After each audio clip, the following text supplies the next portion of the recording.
പാലക്കാട് കോഴിക്കോട് നല്ലൊരു പെൺകുട്ടിയൊക്കെ കിട്ടിയ നല്ല ഡ്രസ്സുകളുണ്ട്. 1650 രൂപയാണ് ഡ്രസ്സിന്. മേസിക്ക് 140 രൂപയാണ് മേസിക്ക് വരുന്നത്. അതിന് ബോർഡും എഴുതിയിട്ടുണ്ട്. നല്ല പെൺകുട്ടിയൊക്കെ കിട്ടിയ നല്ല ഷുൾഡാറുകളുണ്ട്.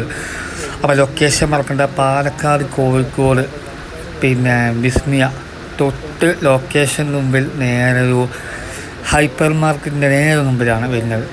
നല്ല ഫ്രിഡ്ജുകളുണ്ട്, സ്മാർട്ട് ടി വി ഉണ്ട്, ഫ്രിഡ്ജിൻ്റെ ഓഫർ, കുക്കർ, വാഷിംഗ് മെഷീന്, അതുപോലെ നമുക്ക് വയ്ക്കാൻ പറ്റിയ എല്ലാ സംവിധാനങ്ങളുണ്ട്. അതേപോലെ കുക്കറുകൾ, കസാര, പ്ലേറ്റ്, ഗ്ലാസ്, കയ്യിൽ എല്ലാം ഉണ്ട്, അവൈലബിളാണ്. അപ്പോൾ ലൊക്കേഷൻ മറക്കണ്ട, പാലക്കാട് കോഴിക്കോട് വന്ന് സർപ്പിൾ കമൻറ്റ് ബോക്സിൽ ഒന്ന് അറിയിക്കുക. അപ്പോൾ അടുത്ത വീഡിയോയിൽ കാണാം. ബായ്. പെൺകുട്ടികളൊക്കെ നല്ല ഉടുപ്പുകളുണ്ട്, ഡ്രസ്സുകളുണ്ട്, എല്ലാം ഉണ്ട്, അവൈലബിളാണ്. കാണുമ്പോൾ തന്നെ രഹസ്യം അറിയാം. നമ്മളെ പാലക്കാട് മണ്ണാർക്കാട് ഇങ്ങനൊരു രോഗമില്ലാത്ത സ്ഥലമൊക്കെ